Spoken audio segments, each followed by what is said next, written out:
Euh,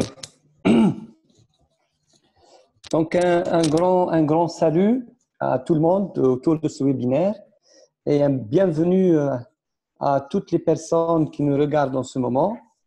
Nous leur souhaitons un agréable moment d'échange et un meilleur profit de cet enseignement.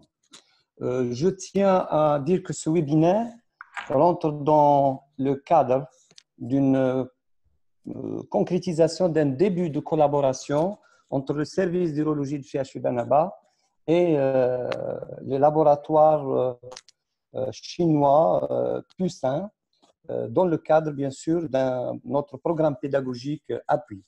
Permettez-moi donc, en votre nom et au nom de toute l'équipe soignante et enseignante du service d'urologie, de les saluer chaleureusement et de les remercier amplement donc, de nous avoir accordé cette opportunité.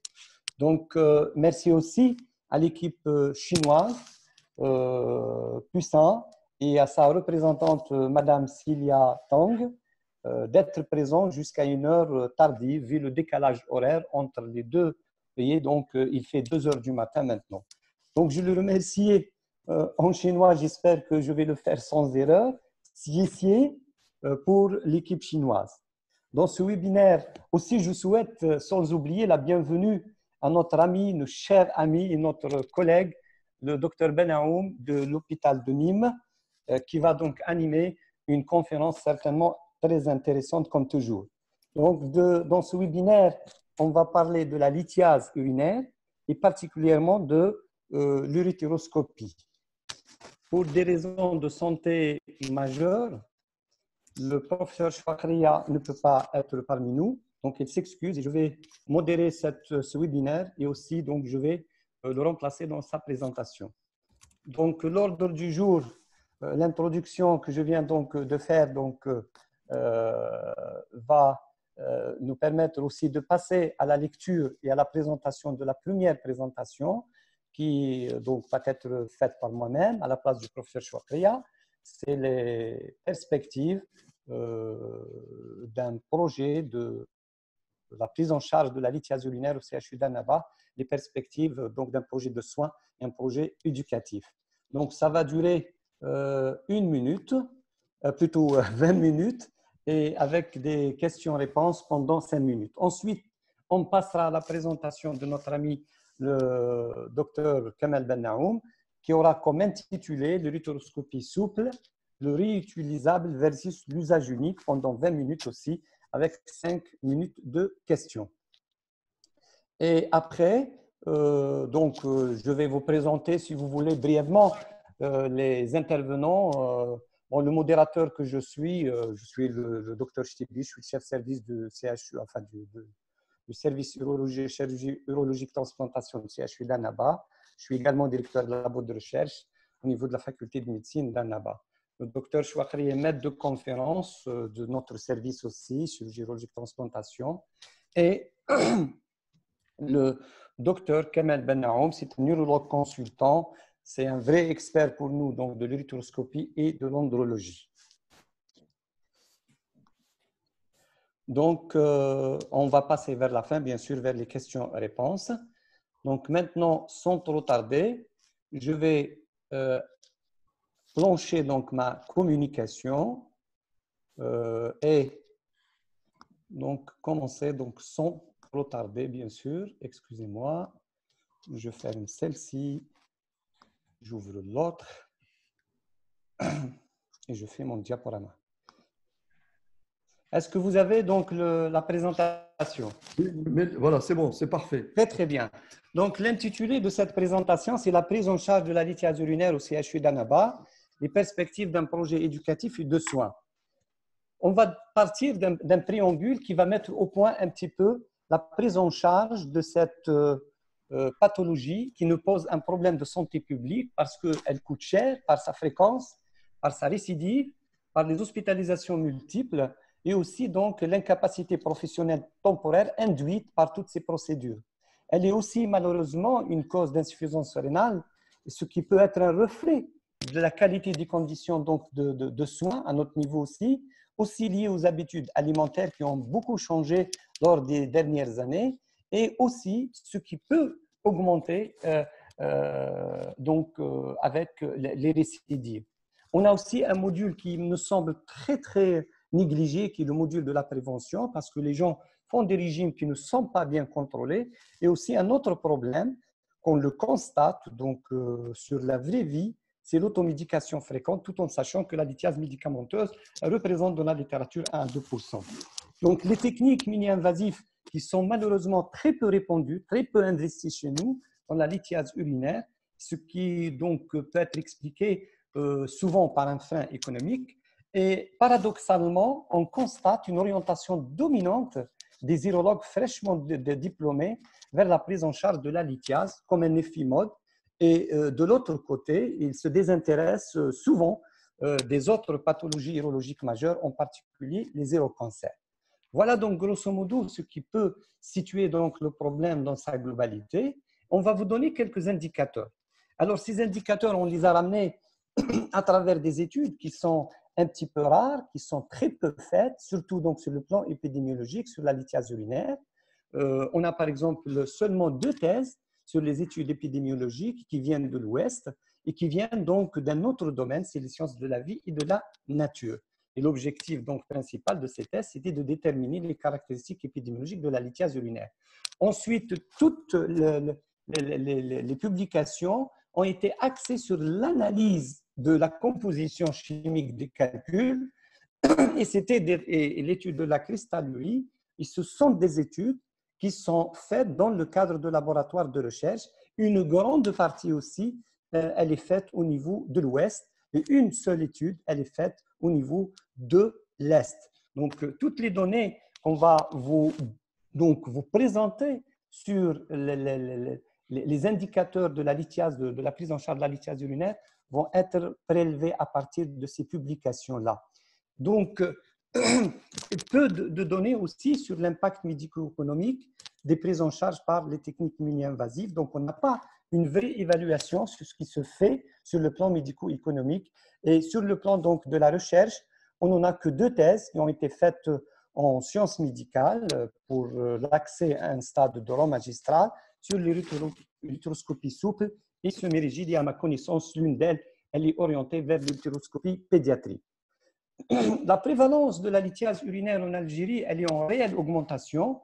On constate, d'après ces études-là, que c'est une maladie multifactorielle, ce qui donc signifie qu'on ne peut pas vraiment maîtriser sur le plan de la prévention si on ne fait pas donc de vraies évaluations, avec quelque chose qui sort dans la société algérienne, c'est l'obésité ou bien le syndrome métabolique.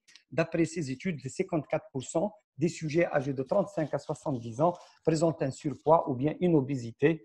Ceci est expliqué par le changement des habitudes alimentaires, comme je l'ai évoqué tout à l'heure. Et ça, donc, on l'a bien noté sur un projet du ministère de la Santé qui a débuté en 2007 et qui va sur l'étude de la transition épidémiologique et la santé donc, des Algériens. Donc, en fonction de l'âge et du sexe, ça touche de plus en plus donc, la population jeune de la 3e et de la 4e décade, et avec un sexe ratio dominant pour les hommes, et avec une baisse de la prévalence donc, avec l'âge, donc de plus en plus donc, l'émergence, c'est les sujets jeunes, et il y a une évaluation en cours sur la série pédiatrique. Donc, 2 tiers des lithiases dans leur composition majoritaire sont mixtes, avec surtout la prédominance des lithiases oxalocalciques, et les struvites sont rares. Les struvites, je vous fais savoir qu'ils sont liés surtout à des infections léthogènes. Et si on va sur la répartition du calcul en fonction de la topographie, on constate que le haut appareil, c'est le plus intéressé par cette localisation, ce qui suppose un recours potentiel important à l'utilisation de l'endourologie de l'appareil du haut appareil. Donc, ce que nous avons pu déduire de ces études-là, c'est que les informations épidémiologiques ne sont que préliminaires et que le profil morphoconstitutionnel des calculs a été bien étudié sur des séries assez importantes qui dépassent parfois les 500 et les 600, voire même donc les 1000, ce qui nous donne quelque part une meilleure orientation pour prodiguer les conseils hygiéno-diététiques aux patients. Et ceci donc peut aussi contribuer à l'orientation de l'enquête étiologique et la prévention, si vous voulez, de la survenue d'autres calculs et des récidives. Les autres indicateurs de la pathologie lithiasique au niveau de notre service, brièvement, donc on a constaté sur les 3 dernières années qu'il y a une augmentation donc de 70% avec un sexe ratio dominant donc pour les hommes de 3,32 et avec une moyenne d'âge encore une fois très jeune, 49 ans. C'est le pic donc de prévalence de cette pathologie-là et aussi la topographie dominante qui, donc, le haut apparaît. Notre projet en toute brièveté, si vous voulez, c'est un projet à double axe, comme tous les projets éducatifs et de formation. Donc, il a un axe de soins. On veut bien apporter au maximum de nos malades porteurs de la lithiase des soins mini-invasifs. Donc, au revoir et adieu, normalement, la lombotomie. Et aussi, de l'autre côté, donc, former l'armée et l'équipe qui va travailler tout ça. C'est les urologues de demain, ou bien les urologues en formation, ou bien les urologues désireux. Donc, s'investir dans ces techniques-là. Et on a dit qu'il y a vraiment donc une précipitation importante sur ces techniques-là. Donc, on a pour ça des leviers, des choses qui nous permettent donc d'espérer un bon résultat, un bon impact et une bonne issue pour ce projet-là. Premièrement, on a une disponibilité d'un plateau technique, on a une source laser, on a donc l'uréteroscopie souple et semi-rigide, et on a donc à côté, sur un hôpital avec qui donc on fait une bonne collaboration, avec donc des urologues qu'on a formés à notre niveau, on a donc la lithotripsie extracorporelle.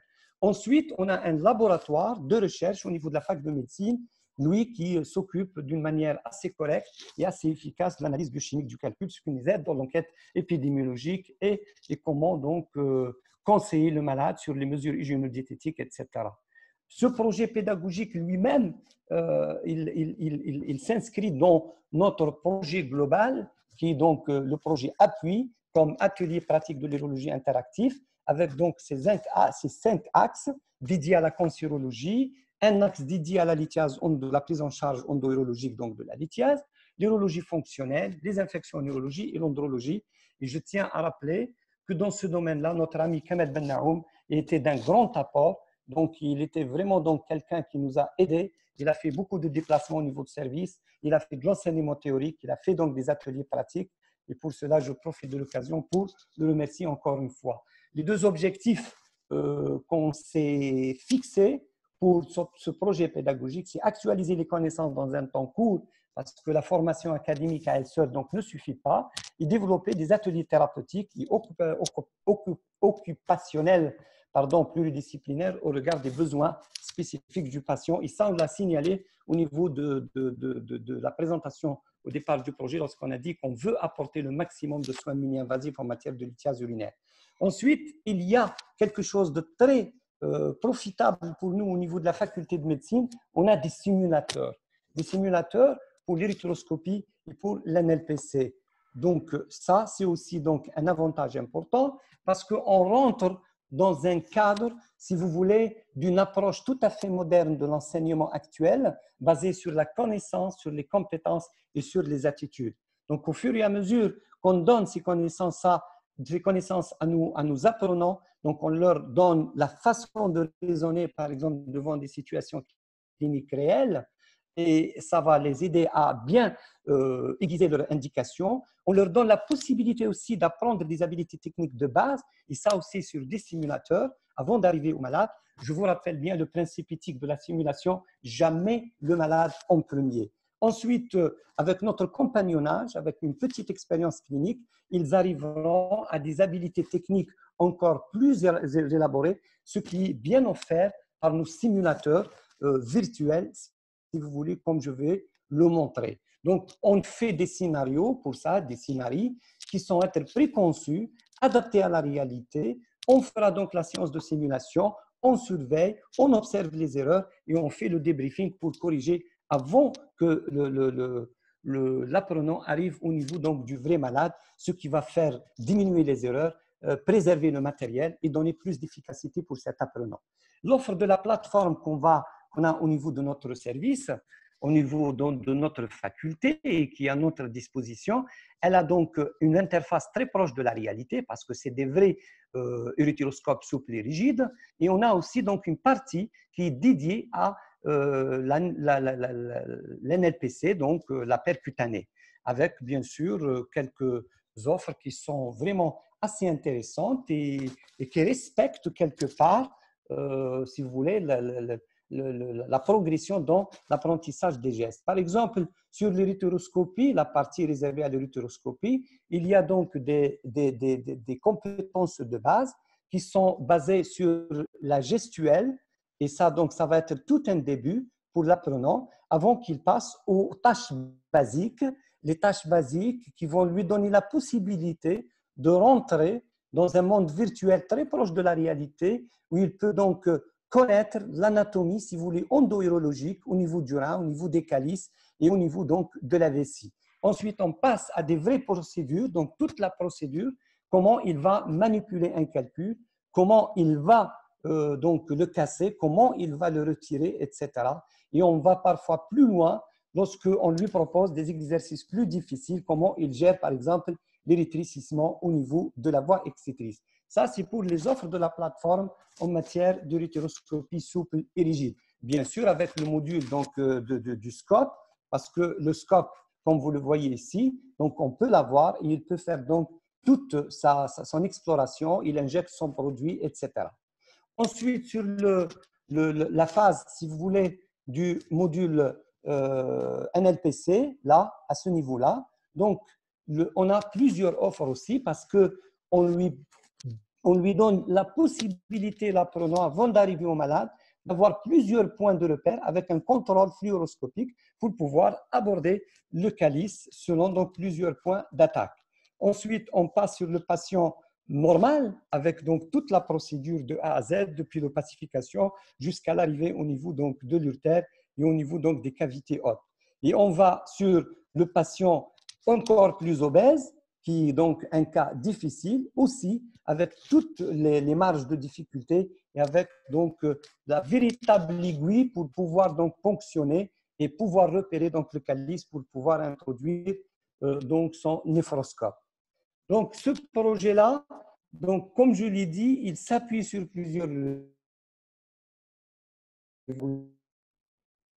logiques. C'est les journées urologiques de formation où on dédie souvent donc, des séances de formation théorique et pratique en matière d'uréteroscopie.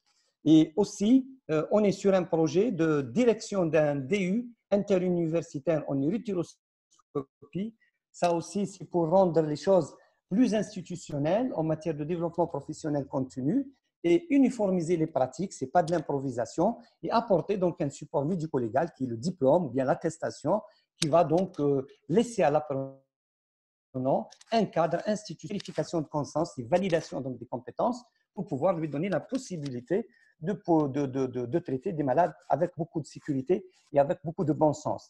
La population concernée par ce DU-là, c'est les urologues en formation confirmée. Le déroulement va se faire en formation théorique et des ateliers pratiques sur une durée de 18 mois. Et pour les organismes de soutien, il y a donc la faculté de médecine et l'industrie médicale et pharmaceutique sur laquelle on compte aussi beaucoup. Et sans elle, donc certainement, on ne peut pas arriver à nos objectifs. Je termine sur cette conclusion. La lithiase urinaire reste une pathologie à forte prévalence en Algérie parce qu'elle est en constante évolution, avec un changement majeur du paradigme thérapeutique dans les 20 dernières années, c'est-à-dire le recours à un traitement de choix et incontournable qui est l'endo-urologie, donc en particulier l'uréteroscopie souple et l'NLPC, avec deux défis majeurs. C'est la formation institutionnelle pour échapper à toute improvisation et la prise, donc, enfin, à apprendre sur le tas, mais il reste quand même un frein qui est donc le coût. Bien sûr, là, c'est toujours quelque chose à bien savoir l'étudier sur le plan du remboursement et la mutualisation. Et c'est aussi une décision surtout politique. Donc là, j'ai terminé. Je laisse donc le temps pour les questions.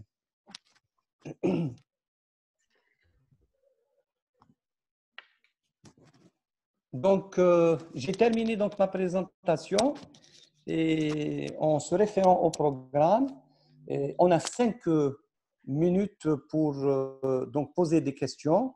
Sinon, donc, on passera à la présentation du docteur Kamel Ben Naoum et rassembler peut-être vers la fin l'ensemble des questions. Qu'est-ce que tu en penses, Kamel? Tout à fait, comme tu veux, il n'y a pas de souci. Moi, je m'adapte au modérateur. Parce que là, je n'ai pas de questions sur En Eh fait, bien, c'est une présentation qui est un petit peu introductif pour le service d'urologie, pour la lithiase, pour situer le problème. On laissera les questions après, si tu veux. Voilà. Donc, sans trop tarder, je vais donc céder la parole à mon ami le docteur Kamel Ben Naoum de Nîmes, qui va donc nous présenter une communication intitulée donc l'utéroscopie réutilisable versus jetable. C'est ça? Oui, tout à fait. Et, à toi la parole, Kamel. Donc, je vais partager l'écran. Tu me confirmes si tu vois mon diaporama ou pas. D'accord? D'accord.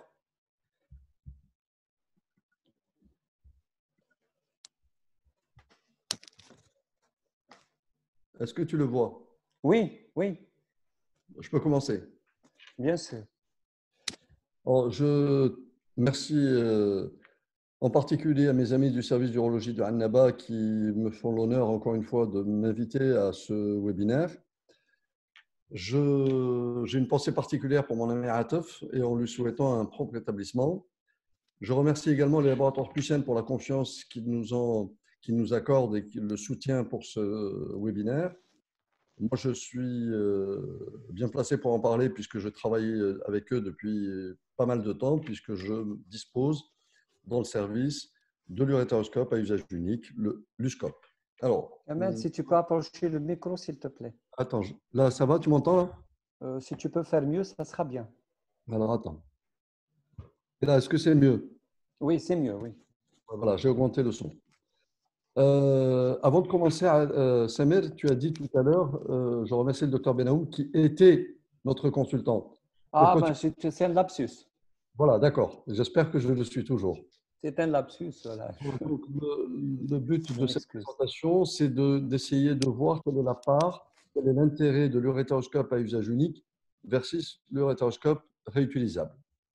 Alors, Oui. nous savons aujourd'hui que les tendances thérapeutiques de la lithiase urinaire depuis quelques années, et en se basant sur les revues systématiques de la section européenne d'urotechnologie, il y a une croissance de la place de l'urétéroscopie de façon indéniable. Et pourquoi? Parce qu'il y a eu la miniaturisation, l'amélioration de la déflexion, l'amélioration de la qualité optique avec l'introduction du numérique et l'usage d'accessoires adaptés. Et ceci a poussé les urologues à accroître et à faire une place à l'utilisation de l'urétéroscope pour les calculs. Et donc aujourd'hui, on peut dire que dans le panel et dans l'arsenal thérapeutique, l'urétéroscopie a une place prépondérante. Elle a complètement contrebalancé l'intérêt de la lithotricie extracorporelle, sachant également que la néphrolithotomie percutanée reste d'utilisation très limitée et dans des équipes expertes. Alors, il y a aujourd'hui donc un véritable engouement pour l'endourologie. J'ai parlé des progrès techniques, en particulier la flexibilité et la qualité de l'image. Le problème, c'est que ces techniques-là ont poussé les urologues à des audaces thérapeutiques, ce qui n'est pas sans risque. Il y a un véritable arsenal dans les urétéroscopes que nous connaissons tous, que ce soit Olympus, Storz, Cook, Storz, Olympus et Wolf.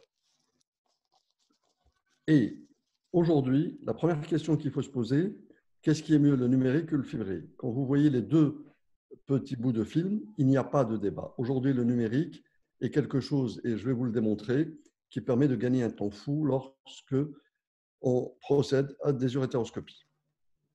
Alors, digital versus analogique, on sait aujourd'hui que la qualité de l'image est nettement supérieure. Et là, quand vous voyez, il n'y a pas de débat. D'autre part, avec le numérique, nous avons une meilleure qualité d'image.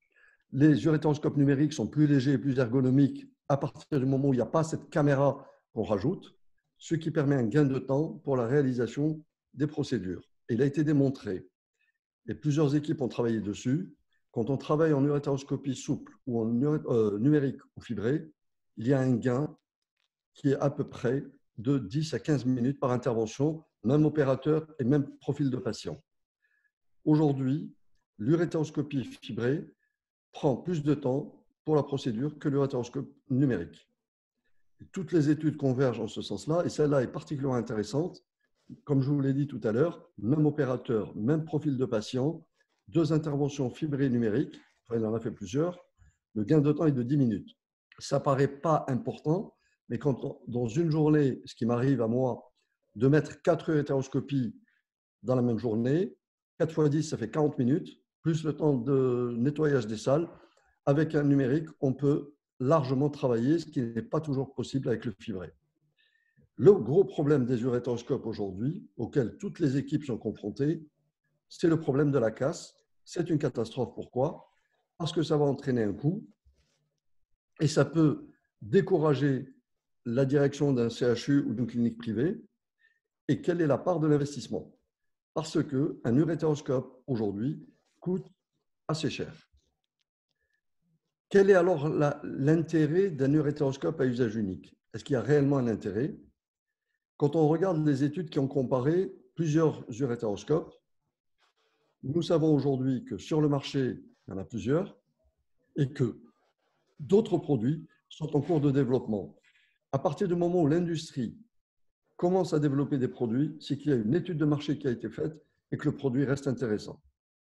Alors, que doit offrir l'urétéroscope à usage unique? D'abord, la diminution des coûts, on en parlera après. C'est un rendement de haute qualité qui doit être identique à celui d'un urétéroscope flexible numérique. Il faut que le rendement soit fiable à chaque intervention. Je détaillerai tous ces problèmes.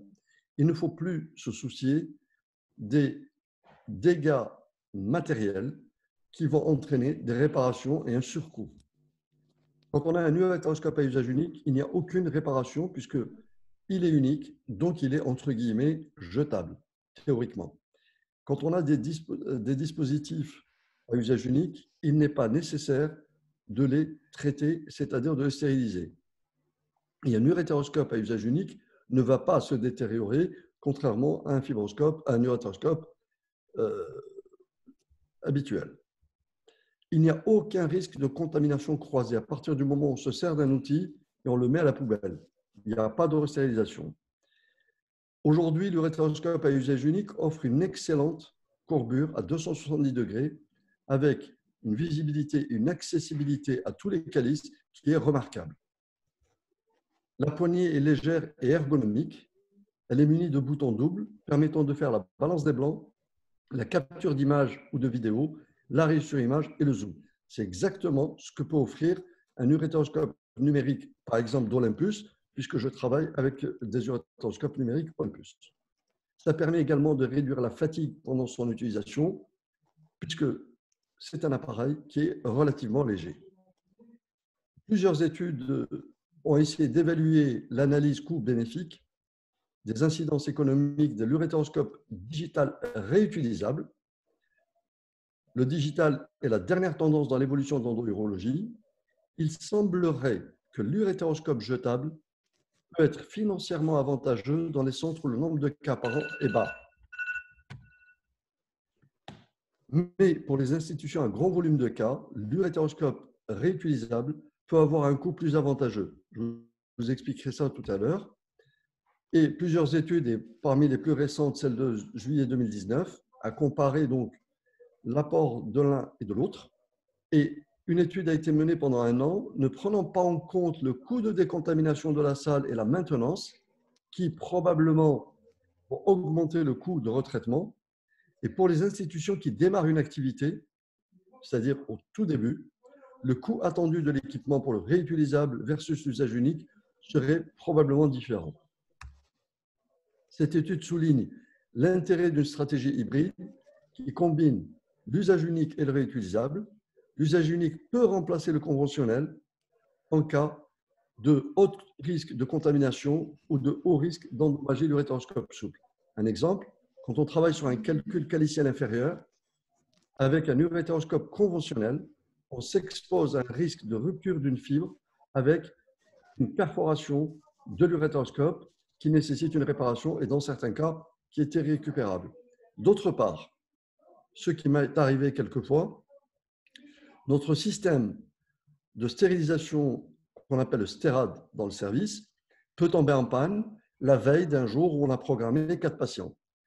À partir du moment où on dispose de l'usage unique, on ne doit pas annuler les patients et les reporter. Donc, ça reste d'un secours très, très intéressant.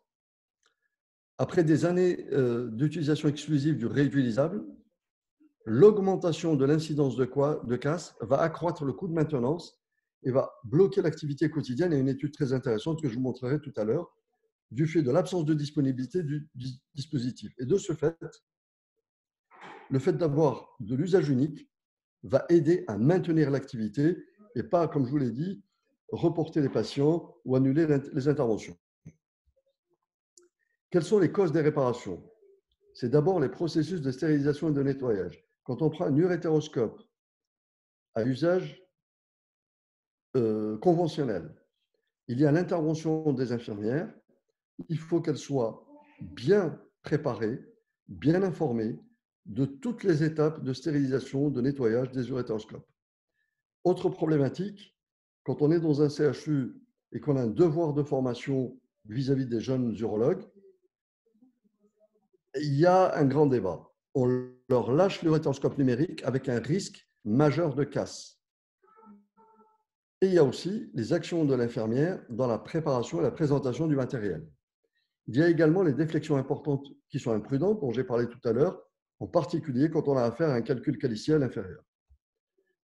La fibre laser peut se rompre dans l'urétéroscope et il y a aussi le passage des instruments. Quand on ne sait pas manier des extracteurs à calcul, on peut abîmer la gaine interne de l'urétéroscope. Donc vous voyez qu'un urétéroscope conventionnel est soumis à de multiples agressions potentielles. Alors, des études également ont été faites et on s'est rendu compte que dans notre budget du service biomédical, 70 à 75% des dépenses sont en fait liées aux réparations. Et pour cela, il semblerait que quand on a des urétéroscopes qui sont abîmés, à la longue, il vaut mieux acheter des urétéroscopes nouveaux qui seraient plus fiables en durée que des remises à neuf. Retaper un urétéroscope n'offre aucune garantie. Et de toute façon, il est fragilisé. Il est important pour un CHU ou un centre hospitalier quelconque ou une clinique d'avoir un contrat d'assurance et de maintenance. Et ce n'est pas toujours facile à négocier pour pouvoir amoindrir les coûts. Là aussi, je vous montre une étude relativement récente. Et une étude a été faite sur l'évaluation du temps opératoire avec un urétéroscope digital à usage unique ou non. L'urétéroscope digital réutilisable dure finalement plus longtemps que les analogiques. Et la longévité serait due grâce au système de nettoyage. Alors, dans pas mal d'équipes, on continue à nettoyer les urétéroscopes avec le Silex ou des produits similaires, l'Anios, etc. Nous avons fait le choix dans notre équipe de travailler avec le Sterad. Autre étude économique, en 2017, le coût des réparations des urétéroscopes réutilisables a augmenté de 345% par rapport à la période 2011-2016, ce qui va entraîner que dans une équipe donnée, sur 365 jours, il y a eu 200 jours où l'urétéroscope réutilisable n'a pas pu être utilisé à cause des pannes ou des réparations. Et donc, le fait de ne pas pouvoir disposer d'un urétéroscope réutilisable, ça entraîne une annulation de la procédure, un report des patients. Donc, vous imaginez toutes les complications que ça entraîne. Et depuis l'introduction de l'urétéroscope à usage unique, on a constaté que dans pas mal d'équipes, il représentait 59% de l'activité, même quand on dispose des urétéroscopes conventionnels. Et il semblerait que l'urétéroscope à usage unique, par rapport au réutilisable, était rentable jusqu'à la 22e procédure. C'est-à-dire que quand vous avez un urétéroscope conventionnel, la moyenne, ce que dit l'industrie, on peut amortir son prix quand on arrive à la 40e procédure, ce qui n'est pas dans la vraie vie toujours le cas. Dans le service, on a eu des urétéroscopes qui se sont cassés ou qui ont été cassés par des jeunes à la première utilisation. Qu'est-ce qu'on peut dire? On peut dire que le fait qu'il y ait beaucoup de casses de matériel, ça n'augmente pas seulement le coût de maintenance, mais ça entrave l'activité quotidienne du fait de l'indisponibilité de dispositifs. Et ceci dit, là où il y a un intérêt à l'urétéroscope à usage unique, c'est que ça va nous aider de façon substantielle pour maintenir l'activité. On a étudié, enfin une étude qui a examiné 16 urétéroscopes après lavage manuel et stérilisation, et on s'est rendu compte que tous les urétéroscopes étaient contaminés. Il y avait de l'hémoglobine, de l'adénosine triphosphate, des protéines, etc. Et devant la préoccupation croissante concernant la transmission d'infections sévères au travers d'endoscopes réutilisables, il est supposé que le recours à l'urétéroscope à usage unique permet d'éviter la contamination et donc de diminuer de façon drastique les complications infectieuses post-opératoires inhérentes à l'endourologie. Dans l'étude que je vous cite, l'urétéroscope réutilisable n'a pu faire que 27 patients. Et la lésion la plus importante, c'était la lésion de la partie flexible du fait de tentative d'extraction de calcul du callus inférieur. On sait aujourd'hui que pour prévenir ces risques, il est important de pouvoir bien manipuler l'urétéroscope, délocaliser les calculs et ne pas travailler en flexion dans le calice inférieur. Donc, il y a une cohérence de performance des urétéroscopes à usage unique. J'ai eu la possibilité de travailler dans un premier temps avec l'urétéroscope, le LithoView de Boston, puis j'ai basculé sur l'urétéroscope de Pucène. C'est un avis personnel, pour deux raisons. Il semblerait, les études disent que les deux appareils auraient les mêmes caractéristiques de performance. Pour ma part, il me semble que la qualité de l'image du Pucène est légèrement supérieure à celle de Boston pour la simple raison que quand on travaille avec le LithoView de Boston, on est obligé de le connecter à une autre vidéo et la vision n'est pas très claire. Pour pouvoir l'avoir sur une seule chaîne vidéo, il faut le connecter avec un autre câble, ce qui va contribuer à diminuer l'intensité de la lumière. Alors que l'urétéroscope Pucène, on peut le brancher au moyen d'un petit boîtier directement sur la colonne vidéo principale. Des études ont été faites par 16 chirurgiens, 56 procédures dans 11 centres. Il en ressort que l'analyse a été faite concernant la facilité d'insertion, la manœuvrabilité, la qualité visuelle et la qualité de la flexibilité vers le haut ou vers le bas, et a été comparée à des urétéroscopes standards conventionnels. Il se trouve que la maniabilité était égale pour 30% des praticiens et meilleure pour 60% d'entre eux, que la qualité visuelle était diminuée pour 38%, égale ou meilleure pour 62%. Sur le plan de la fatigue, de l'ergonomie, 80% des praticiens la jugent supérieure. Et enfin, la performance globale était moins bien pour 55% des praticiens, égale ou mieux pour 45% des praticiens. On peut aujourd'hui dire que les urétéroscopes à usage unique sont performants en matière de maniabilité, de flexibilité, d'ergonomie, au même titre, au moins, que l'urétéroscope conventionnel.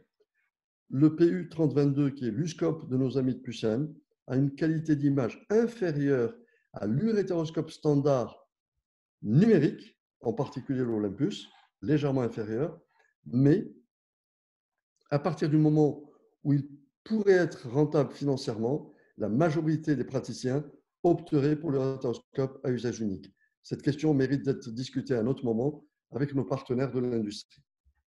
Pour votre information, en France, le Pucène est commercialisé à 750 €, le LithoView de Boston est à 1000 et quelques euros. Donc, quand on regarde toutes les études, les données ne diffèrent pas des résultats obtenus avec les autres dispositifs réutilisables.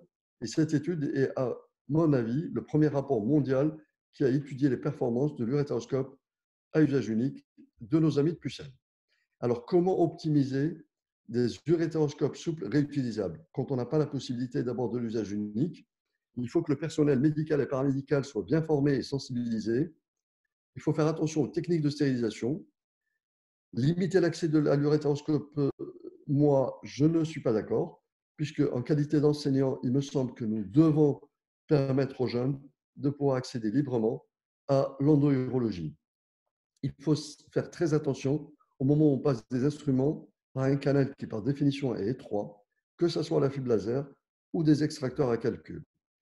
Il faut impérativement relocaliser les calculs caliciels inférieurs pour éviter, au moment de la déflexion, que la fibre laser se rompt dans l'urétroscope et entraîner une lésion de cet appareil. Alors, les grandes questions, faut-il mettre une double J préalable au patient pour pouvoir avoir un meilleur accès à l'urtère? C'est ce que je faisais au début de mon expérience, mais depuis la miniaturisation encore plus importante des uréteroscopes, moi je travaille avec l'Olympus, le V3, qui fait 8,5 de diamètre, alors que le V1 faisait 9,5. À l'époque, j'étais obligé de mettre une double J préalable pour préparer l'urtère à la gaine d'accès urétérale, puisque je ne pouvais pas mettre une gaine d'accès inférieure à un diamètre de 11-13. Et aujourd'hui, avec la miniaturisation des uréteroscopes numériques, par exemple d'Olympus, ou les uréteroscopes à usage unique, le Pucem ou le Boston, il n'y a pas besoin de mettre de JJ préalable, puisqu'on se sert de gaine d'accès 10-12. Néanmoins, la gaine d'accès pour moi est un outil indispensable pour toute intervention en endourologie. Et nous avons instauré dans le service un carnet de suivi et d'entretien pour chaque urétéroscope. Nous avons dans le service 6 urétéroscopes numériques et nous disposons également de l'urétéroscope à usage unique. Donc ça, je vous l'ai montré tout à l'heure. En termes de coût de retraitement de l'urétéroscope réutilisable, en fonction du temps, pour le retraitement de 10 urétéroscopes réutilisables, le temps moyen était de 229 plus ou moins 74 minutes. La plus longue étape étant le séchage, et ça dépend beaucoup du séchage manuel à l'air. La technique de séchage peut nous faire économiser 2 heures par retraitement et donc prévenir les délais coûteux. Il faut que l'appareil soit disponible dès que l'on le souhaite. Et quand on compare l'impact du temps entre les urétéroscopes flexibles réutilisables et les urétéroscopes à usage unique, là, quand on prend un urétéroscope conventionnel, il faut le pré-nettoyer, il faut vérifier l'étanchéité, faire un nettoyage manuel, le rincer, le sécher, le stériliser et le ranger. Lorsqu'on a recours à un urétéroscope à usage unique, on n'a rien à faire à part le ranger. Il n'y a aucun retraitement qui est nécessaire. On a comparé le coût total par cas pour les 2 urétéroscopes, le lithovieux de Boston et l'urétéroscope à fibre optique réutilisable. Le coût semble similaire, mais nous n'avons pas tenu compte des risques de casse et de réparation. Concernant l'environnement, l'impact environnemental est comparable pour les urétéroscopes réutilisables et les urétéroscopes à usage unique. Alors, la question qui se pose, pourquoi choisir l'urétéroscope flexible numérique à usage unique? Il n'y a aucune réparation de l'endoscope, il n'y a aucun budget d'investissement en capital requis, le coût est fixe pour tous les cas, tous les patients opérés, on élimine toute la procédure de retraitement qui est longue et coûteuse, il n'y a aucun retard associé à la disponibilité de l'endoscope réutilisable. On a besoin d'un urétéroscope, on le sort, comme une double J, comme une gaine d'accès, comme un extracteur. Et surtout dans le contexte actuel, il n'y a aucun risque de contamination croisée. Mais, mon avis personnel, c'est la stratégie hybride. Dans un service qui se respecte, il faut pouvoir disposer des 2 types d'appareils. Il faut garder les urétéroscopes conventionnels numériques. On n'a jamais travaillé et nous ne travaillerons pas en urétéroscope fibré. Et nous avons à notre disposition des urétéroscopes à usage unique. Quel est le futur et quel est l'avenir?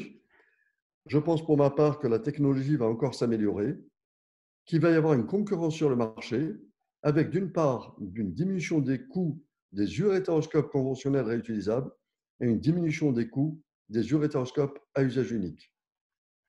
Puisqu'on sait aujourd'hui que les mêmes fibres qui produisent des urétéroscopes conventionnels réutilisables sont en train d'essayer de développer des urétéroscopes à usage unique. Aujourd'hui, nous avons un débat usage unique versus usage uréteroscope réutilisable. Notre prochain débat, c'est que choisir entre tel uréteroscope à usage unique versus un autre uréteroscope à usage unique. Je vous remercie. À toi la parole, Samir. Merci, Kamel. Je ne sais pas, il y avait un problème de son qui s'est posé, mais je pense que les gens ont bien suivi, ont bien écouté. Merci pour cet excellent exposé qui nous fait la lumière sur un autre mode ou bien une autre façon d'utiliser un matériel qui a usage unique en matière d'uréteroscopie. Moi, personnellement, j'ai bien suivi donc les avantages et les vertus de ce matériel-là.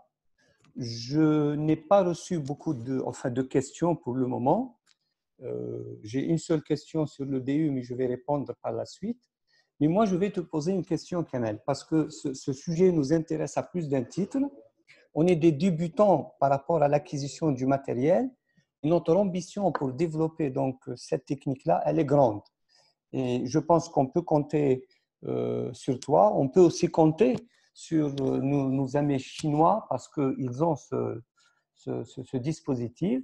Et je pense que la mise en œuvre de ce dispositif-là, avec ses avantages, va certainement nous accompagner pour se faire donc une place, on va dire, confirmée dans ce domaine-là.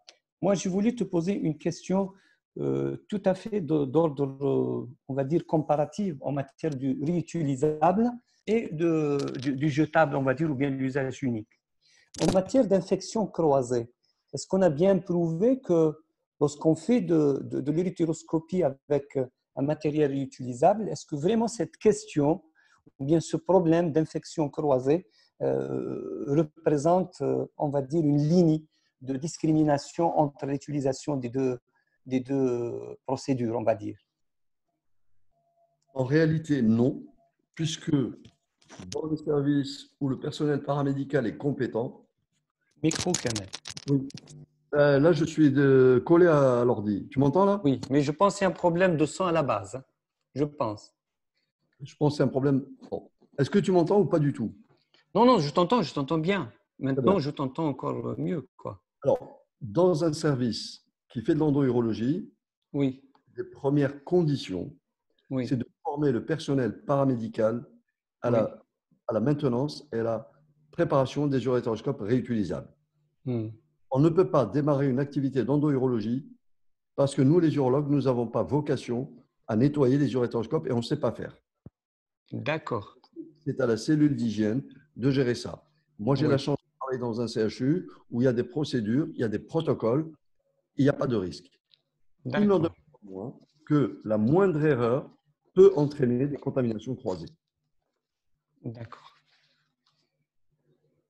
Très bien. Je peux intervenir? Oui, bien sûr. Ça, c'est pour nos amis. Ce que j'ai oublié de dire, c'est que l'uréteroscope Pucen a une durée de validité de 4 heures. Quand C'est-à-dire? quand tu le branches, tu as 4 heures pour travailler. Au bout de 4 heures, tu as 5 minutes de prolongation, comme dans un match. Oui. À partir de 4 heures et 5 minutes, l'écran s'éteint. Ton uréteroscope, il est mort. Il a Ah une bon. durée de temps limitée. Et Attends, oui, je n'ai jamais fait une uréteroscopie qui m'a pris 4 heures et il ne faut pas le faire. Une uréteroscopie on ne doit pas dépasser 2 heures, 2 heures de laser parce qu'il y a un risque majeur du fait de l'hyperpression intrarénale, d'un reflux au niveau du rein oui. et donc un risque septique majeur. Donc, je ne vois pas l'intérêt d'avoir un uréteroscope qui te fait 4 heures. Ce qui fait que ça peut entraîner une tendance à la réutilisation de l'uréteroscope à usage unique après un nettoyage. Donc, il y a un risque majeur. D'accord. Voilà, c'est une remarque. Et donc, si on veut les réutiliser, c'est impossible. Officiellement, c'est impossible. Non, si tu travailles avec un uréteroscope que tu vas utiliser pendant 2 heures, il Oui. te reste 2 heures. Si Parce tu que ne... là, comme par hasard, je reçois une question qui dit, Oui. peut-on utiliser les uréteroscopes? Bon, certainement, elle veut dire pas réutilisable. Elle veut dire donc à usage unique. Les uréteroscopes à usage unique pour l'apprentissage de la simulation, enfin, par simulation et sur, on va dire, sur des mannequins, Alors, par simulation, tu peux l'utiliser, mais tu as 4 heures. à condition qu'il n'a pas servi 4 heures. Non, jusqu'à C'est 4 ça? heures, tu peux le jeter. Non, non. Ça veut dire la Oui. question, elle va dans le sens, si je prends un malade, Oui. j'entame une procédure et Oui. ça dure 2 heures de temps. Et bien, tu as Est-ce que je encore peux profiter longuement de cet uréteroscope, on va dire jetable, c'est 2 heures comme les encore. pinces de Célio, etc. Ou bien seulement j'ai les 2 heures de temps. Non, tu te sers des 2 heures de temps et il te Oui, reste un reliquat de 2 heures. Tu peux le rebrancher et faire oui, encore 2 heures. oui. Il n'y a pas de problème. Donc, pas au-delà donc, du temps imparti, on va dire. Ah non, mais c'est pas ça. En 4 heures, tu ne peux plus. L'écran est noir. Oui, très D'ailleurs, bien. d'ailleurs, quand tu travailles avec un uréteroscope à usage unique, sur l'écran de la vidéo, tu as le décompte du temps. Et quand tu finis une procédure, tu sais quel est le temps que tu as fait avec ton uréteroscope. D'accord, Exactement d'accord. comme quand tu regardes un match de foot et tu as le décompte du temps. C'est pas, Très c'est bien. pas... Sauf, je n'ai pas bien suivi. Peut-être, est-ce que l'interface écran et caméra, c'est adaptable sur plusieurs, Non. ou bien il faut avoir le tout? Alors, le Pucin, tu as deux possibilités. Oui, Soit tu as un petit écran que tu poses, un petit écran, oui, soit tu as un petit boîtier tout miniature, comme une box, qui est oui, relié à ta colonne vidéo principale, oui. sur laquelle tu peux brancher ton uréteroscope et tu as l'image sur la colonne vidéo, normale. D'accord, Que tu ne peux pas avoir avec le Boston, parce que le Boston, il faut que tu passes en relais par une colonne vidéo, ce qui fait un encombrement dans la salle. d'accord. Voilà. Alors, il y a une autre question. Est-ce que l'utéroscopie à usage unique, type Poussin ou autre, est-il réservé à des indications bien précises, c'est-à-dire un type particulier de lithiase ou de localisation? Alors, pour ma part, l'uréteroscope à usage unique, premièrement, c'est quand on est dans un centre, un CHU par exemple. Oui, Première indication, c'est pour faire travailler les jeunes, oui, pour la formation. oui, Deuxièmement, pour les urétéroscopies diagnostiques, oui. parce que l'urétéroscope à usage unique est beaucoup plus facile à monter dans un urtère sans la gaine qu'un urétéroscope conventionnel. Ça D'accord, m'est arrivé de faire des urétéroscopies diagnostiques parce que si tu mets une gaine d'accès, tu ne peux pas visualiser la voie excrétrice dans sa totalité. oui, Donc, tu peux te permettre de monter avec un urétéroscope à usage unique plus facilement qu'un urétéroscope réutilisable. Et d'accord, troisième intérêt, c'est ce que nous avons adopté, nous, dans notre équipe, c'est de oui, pouvoir disposer, même si on a 6 urétéroscopes numériques d'Olympus, parce que tu peux avoir des pannes du stérate qui te bloquent dans ton activité. Et donc, on n'est pas obligé d'annuler des procédures, on a recours à l'urétéroscope à usage unique. C'est pour ça que je d'accord. pense, pour ma part, et c'est un avis tout à fait personnel, qu'il faut avoir la stratégie hybride. Il faut avoir les deux. Les deux en même temps. Ah oui. D'accord. Écoute, je pense qu'il y a aussi une autre question sur l'utéroscopie à usage unique, mais je ne sais pas si tu as les éléments de réponse. Je peux, Euh, Est-ce qu'il sera commercialisé en Algérie? je peux Et- te, je peux- je peux te donner, pas une réponse, mais mon avis. Oui, L'urétéroscope à usage unique, le Pucem, par exemple, est commercialisé en Tunisie, il est commercialisé au Maroc. d'accord. J'ai fait des workshops en Tunisie et au Maroc en utilisant le Pucem. Il y a des Oui, distributeurs. La question qui se pose et que je vais discuter avec nos amis chinois, mais dans un autre moment, oui, c'est s'il y a une volonté pour pénétrer, si j'ose dire, le marché algérien. Mais ça, c'est un oui. autre débat. Mais aujourd'hui, il n'y a pas, à ma connaissance, d'urétéroscope Pucem en Algérie. D'accord. Mais je pense certainement que nos amis chinois, ils vont donc, après peut-être Ça fait cette partie, de- pandémie donc, du Covid, on ça va fait, ça fait partie d'un sujet très important que je vais discuter avec eux après. oui. Et peut-être là, donc, on ouvre peut-être le dossier d'une manière assez restreinte pour dire que tu vas être certainement donc la jonction parce que tu es donc le formateur surtout sur le projet du DU. Je vais répondre par la suite pour la question du DU. Mais aussi, donc, nos amis donc, chinois vont certainement nous accompagner dans ce projet-là et je pense que la composante humaine et la volonté est liée déjà, non? La question, il faut la leur poser à eux. Oui, mais Euh, ça ne sera pas à travers ce webinaire. Donc, non, mais c'est juste pour dire aux gens donc, qui posent la question que les portes sont déjà ouvertes par rapport à ce projet-là. Parce que je l'ai bien signalé dans mon exposé que ce DU-là, il sera on va être soutenu par la faculté de médecine de l'université d'Annaba, plus donc les laboratoires de l'industrie pharmaceutique et du matériel médical. puisque tu m'impliques sans me demander mon avis à ce Non, DU, non, mais moi je t'implique parce que comme formateur, parce que demain tu vas nous dire oui, moi ce matériel-là enfin je le vaux bien, je vois que c'est un matériel qui est bien sur le plan coût-efficacité. Pour nous, tu es aussi notre expert, si tu vois ce que je veux dire. ça, ça, ça il faudrait qu'on le discute tranquillement avec nos amis de Puchtel. Voilà, Je pense très honnêtement, oui, ils, ils seront tout à fait d'accord pour nous accompagner dans cette aventure. très bien. On passe aux questions toujours, Kamel?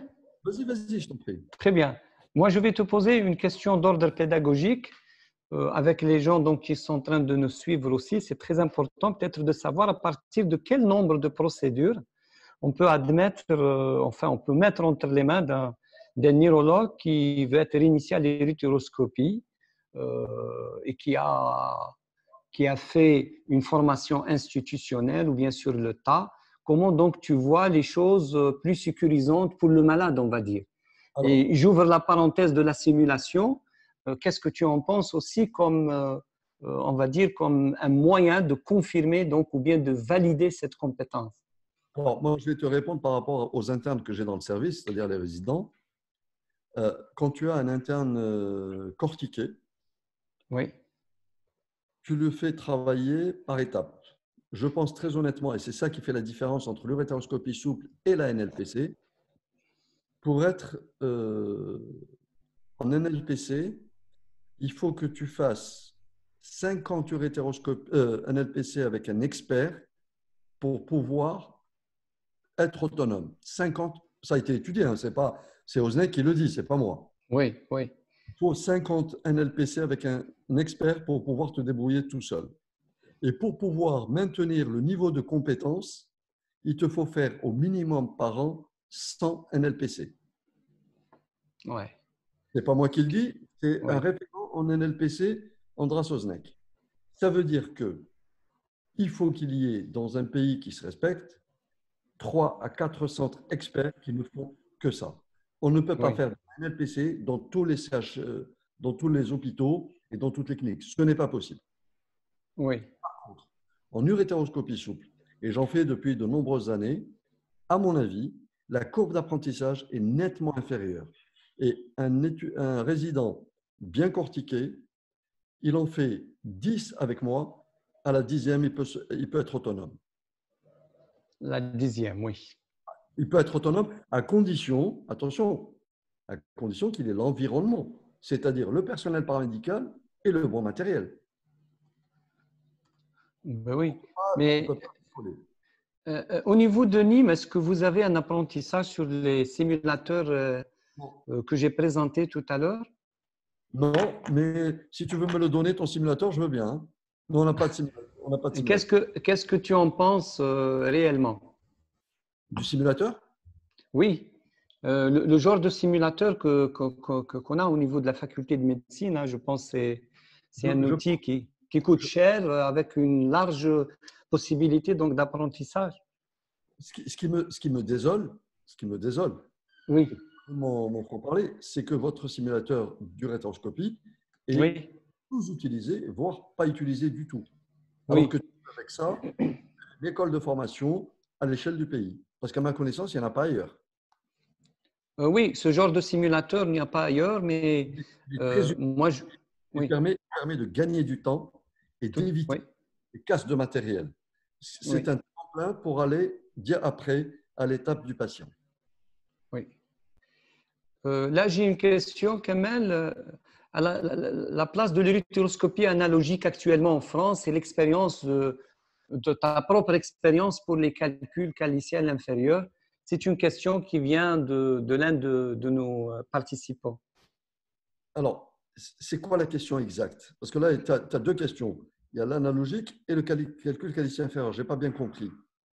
Ben, il dit la place de l'uréteroscopie analogique actuellement en France et l'expérience de notre ami Benaoum pour les calculs caliciels inférieurs. Les calculs caliciens inférieurs, pour moi, je les traite en urétéroscopie souple, Oui, aucun état d'âme. Je les délocalise dans un premier temps dans le calice moyen ou le calice inférieur pour éviter la déflexion. Quand je ne peux pas faire autrement, moi, je me permets de le faire en calice inférieur. Depuis tout à l'heure, je vous dis qu'il ne faut pas traiter les calices inférieurs, les calculs caliciels inférieurs en déflexion. Moi, je le fais, mais en faisant très attention. Ça veut dire quoi? Ça veut dire que je diminue l'énergie au minimum. Mais vraiment, très, très, très, très peu d'énergie pour ne pas mettre la fibre en tension. Quand vraiment vous avez un calcul calicien inférieur qui est moulé sur les cavités et qu'on ne peut pas, ce qu'il faut faire, c'est une lithotripsie extracorporelle préalable pour fragmenter le calcul et programmer le malade dans un deuxième temps pour une uréteroscopie, puisqu'on aura des fragments qui sont plus faciles à délocaliser. Voilà ma façon de travailler. d'accord. Alors, il y a une question, peut-être un peu osée, mais tu dois te positionner pour répondre.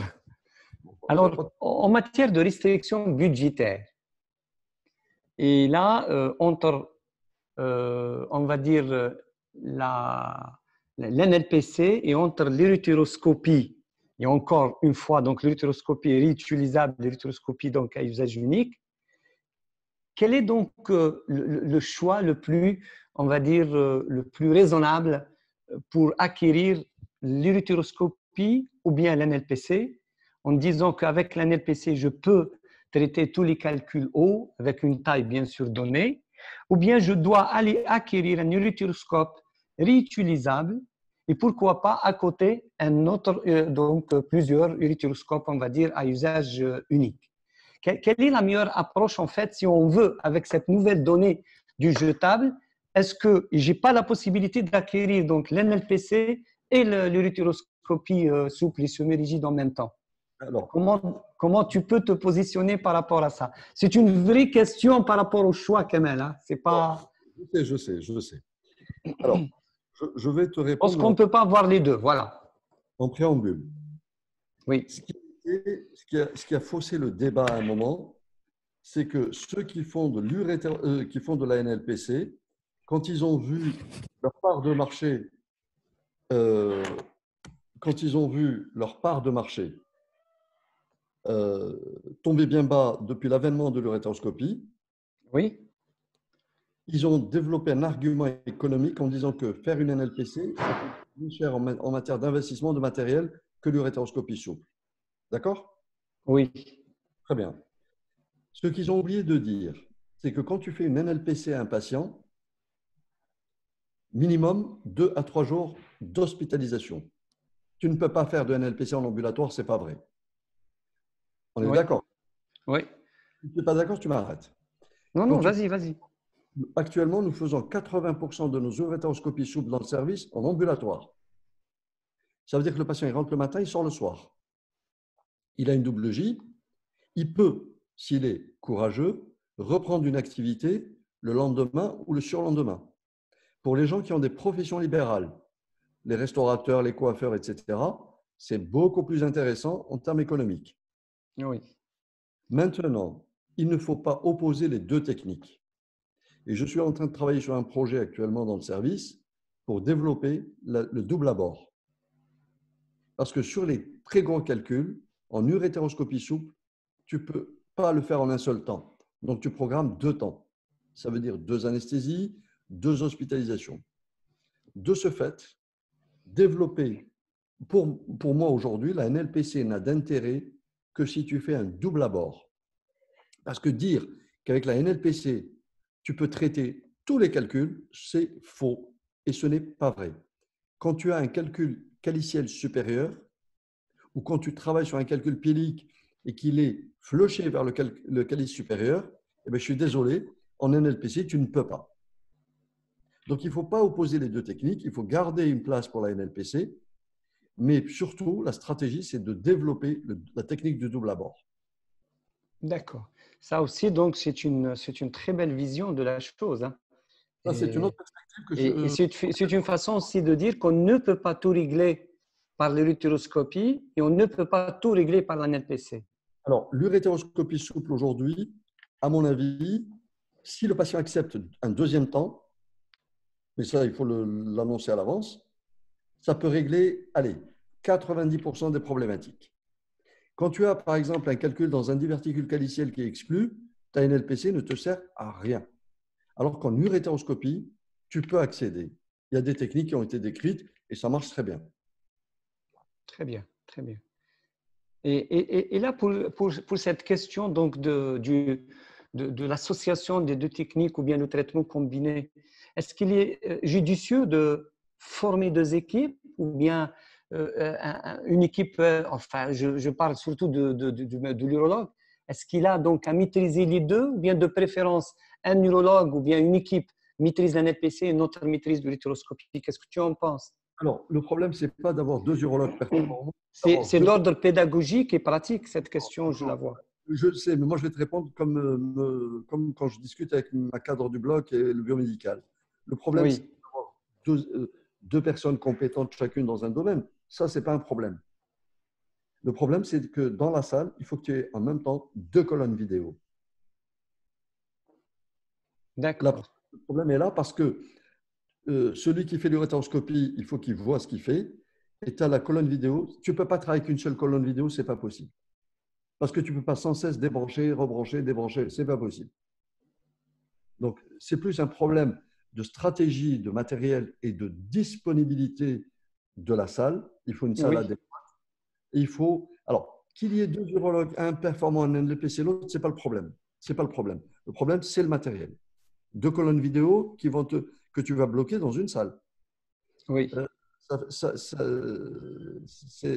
Le problème, il est là, à mon avis. Donc, de préférence, 2 équipes qui sont formées donc à ça. Non, mais que tu aies 2 équipes, ce n'est pas le problème. C'est facile d'investir sur l'humain. C'est d'avoir 2 colonnes vidéo. Même dans un CFU comme le mien, quand on le fait, il faut qu'on négocie bien à l'avance la disponibilité des 2. Oui, ça aussi, c'est un problème de coût aussi pour avoir donc toute cette possibilité d'acquérir ce matériel. Oui. Quand dans une salle, tu as des résections de vessie, de prostate, tu as une colonne vidéo, tu ne peux pas piquer la colonne vidéo pour faire de même patient 2 colonnes vidéo. Ça tombe sous le sens. Oui. Mais je pense aujourd'hui, très honnêtement, dans une équipe qui veut s'attaquer à la lithiase comme la tienne, aujourd'hui, tu as plus intérêt à développer l'urétéroscopie souple qu'à développer la NLPC aujourd'hui. L'argument financier, je l'entends, je le comprends, mais voilà. Parce que quand tu fais une NLPC, que tu occupes un lit d'hospitalisation pendant 3 nuits et que ton patient il a un arrêt de travail de minimum 15 jours, sur le plan économique, ça laisse à penser, tu vois. Donc, il faut réfléchir. Il ne faut pas voir que le côté utilisable versus non réutilisable. Ce n'est pas le problème. Le problème, c'est l'environnement du patient. Toi, par exemple, si demain, tu as un calcul de 2 cm dans le rein, qu'est-ce que tu préfères? Qu'on te fasse une urétéroscopie souple ou qu'on te fasse une NLPC? Réponds-moi honnêtement. Urétéroscopie souple. Eh bien voilà, le débat est tranché. Alors là, je te repose la question et tu vas aussi donc me confirmer les choses. Donc l'idéal, je suis branché sur l'acquisition d'un matériel en fonction de mes possibilités budgétaires. Donc, de préférence, j'aurai donc le réutilisable et à côté aussi donc l'usage unique. Et je réserve l'un et l'autre à des indications bien précises. Est-ce que c'est la meilleure approche donc dans cette, si vous voulez, si tu veux, l'acquisition de ce matériel? Alors, Parce que je te donne l'exemple dans l'indication, comme tu l'as dit, si j'ai un malade infecté et qui a donc un problème peut-être d'infection nosocomiale, que j'arrive pas donc à juguler, etc. Je ne fais pas sortir mon urétéroscope réutilisable.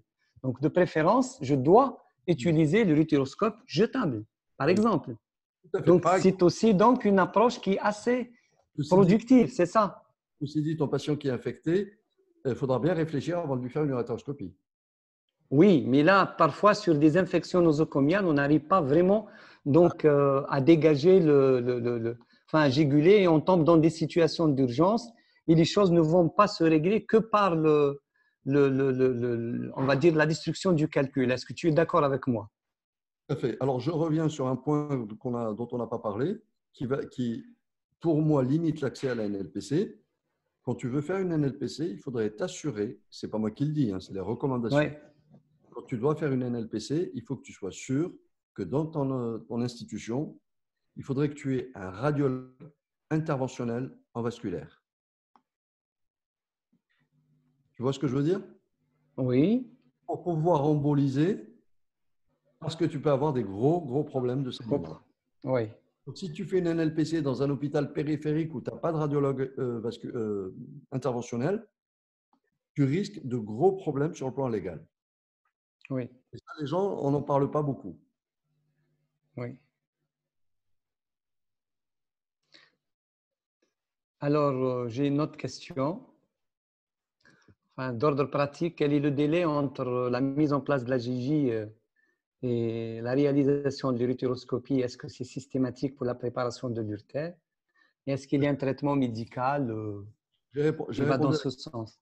J'ai répondu à la question tout à l'heure. Hmm. Quand on a des urétéroscopes numériques, qu'ils Oui, soient utilisables ou pas, à mon sens, il n'y a pas besoin de préparer l'urtère. Quand tu as des urétéroscopes les anciens qui ont un diamètre important où tu es obligé de mettre une gaine de 11-13, au début de l'expérience, il est recommandé de préparer l'urtère. Le délai minimum, enfin le délai moyen dans notre expérience, c'est 7 jours. La préparation de l'urtère, c'est 7 jours. Alors, je vais te lire un commentaire parce que l'un des participants m'a demandé s'il peut faire un commentaire. Il dit: Docteur Benaoum m'a touché le fond du problème en parlant de la limite des 4 heures. Dans notre contexte et vu les contraintes économiques, le fait de réutiliser le plus simple n'est pas seulement une tendance, mais c'est une pratique courante au Maghreb et même au Moyen-Orient. Et là, le problème des inflexions croisées devient encore plus important qu'avec l'usage multiple. La solution, à mon avis, est d'encore baisser les prix et limiter encore le temps. Est-ce que tu as quelque chose à dire sur ce commentaire? C'est quelque chose que j'ai déjà avancé quand j'étais au Maroc il y a un an sur un workshop. Et Oui, pour moi, nos amis industriels devraient limiter la durée à 2 heures et baisser les prix, ce qui permet une plus grande commercialisation et donc ils retombent sur leurs pieds. d'accord. Donc, ça ne sert à rien 4 heures et ça provoque, et notre ami qui a fait le commentaire a tout à fait raison, ça provoque la réutilisation de l'usage unique. Alors que si tu limites à 2 heures et tu baisses le prix, il n'y a plus de débat. Mais c'est une très belle remarque. D'accord. J'ai encore une remarque et un commentaire et je veux bien que tu fasses un commentaire sur ça. Au Maghreb, il dit le participant qu'on a des tailles de calcul beaucoup plus volumineux qu'en France.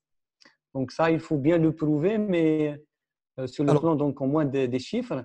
Donc on a intérêt plus à développer l'NLPC d'après son point de vue. Qu'est-ce que tu en penses? Et si c'est réellement le cas, et on a vraiment donc la majorité, peut-être des malades qui viennent tardivement, viennent avec des gros calculs et des calculs surtout récidivants. Moi, j'ai bien voulu qu'on insiste sur la récidive avec des calculs résiduels, etc., etc. On a de gros soucis par rapport à ça. Là, tu as ouvert la porte à plusieurs questions. Je vais essayer d'y répondre. Alors, Non, mais moi, je ne fais que transmettre fidèlement ce que les participants donc, me communiquent. Non, mais ce que disent nos amis, c'est très, très judicieux. Alors, je vais commencer par le fait d'avoir des gros calculs et de dire je développe la NLPC parce que j'ai à faire des gros calculs. Pour moi, ce n'est pas un débat. Ce n'est pas Très une bien. idée de la médecine. Moi, j'ai des patients aussi qui ont des gros calculs et j'en ai opéré pas mal.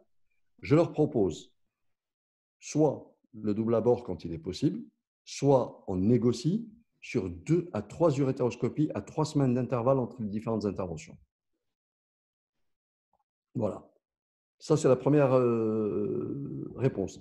Dire je développe la NLPC parce qu'en Algérie, on a de gros calculs. Tous les patients en Algérie n'ont pas tous, les patients lithiasiques n'ont pas tous des gros calculs. Troisièmement, et c'est là où il a ouvert la porte à un autre débat, c'est ce qu'on appelle les RCP lithiases. Oui. Nous, on a une RCP lithiase avec nos amis néphrologues qui veulent bien s'intéresser à la lithiase et on discute des dossiers et on discute. Parce que nous, les urologues, en fait, on n'a pas un grand mérite. On ne fait que déboucher une tuyauterie. On ne s'occupe pas des bilans métaboliques, on ne s'occupe pas de tout ça. Et de ce fait, dès qu'on a un patient qui a un problème lithiasique, pas le premier épisode, mais à partir du deuxième, il est automatiquement pris en charge par le néphrologue, bilan métabolique, etc., pour essayer de réduire la fréquence des récidives ou essayer de trouver une étiologie à la lithiase. Ce qui permet donc de faire de la prévention. Par exemple, moi, dès que je fais une urétéroscopie à un patient, même s'il est stand-free, je le revois 6 mois après avec un scanner. Et je le revois 6 mois après encore avec un scanner. Si au bout d'un an, il n'a pas récidivé, c'est un scanner tous les ans pendant 4 ans. Ça ne repose sur rien de scientifique, mais c'est ma démarche. Et ça m'a permis de retraiter des calculs de petite taille pour garder la place de l'urétéroscopie. Est-ce que j'ai répondu à cette Oui. question?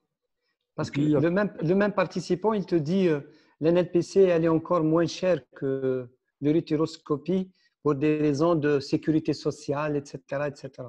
J'ai répondu à cette question sur le fait que la NLPC est moins chère. Je suis désolé parce que je raisonne avec, dans le milieu dans lequel j'exerce. Donc, je peux comprendre son inquiétude sur le plan financier. Mais dans une clinique privée, par exemple, quand tu as un lit, tu peux mettre 2 malades dans la même journée. Le patient rentre à 7 heures, à midi et demi, il est dehors, tu lui as fait une urétéroscopie. Le deuxième, il rentre à midi et demi, tu l'opères, à 19 heures, il sort. Donc, sur le même lit, on a 2 patients. Donc, il ne faut pas que les directeurs des cliniques privées nous disent que l'endourologie, enfin l'urétéroscopie, coûte plus cher. C'est un faux débat. La NLPC, et surtout ceux qui s'engagent à faire des mini-percs, etc., il y a quand même un coût qui n'est loin d'être négligeable. Et pour notre ami, je voudrais lui poser une question s'il peut nous répondre. La NLPC ne règle pas tous les problèmes de lithiase, et en particulier dans les lithiases du calice supérieur. Ce n'est pas possible. Et quand tu fais une NLPC sur un gros calcul, tu peux avoir des fragments qui passent dans l'urtère. Tu fais quoi? Ouais. Moi, je pense qu'il ne faut pas opposer les deux techniques, mais pas dire que la NLPC coûte moins cher et donc il faut la favoriser. Pour moi, non. Mais je respecte les avis des uns et des autres.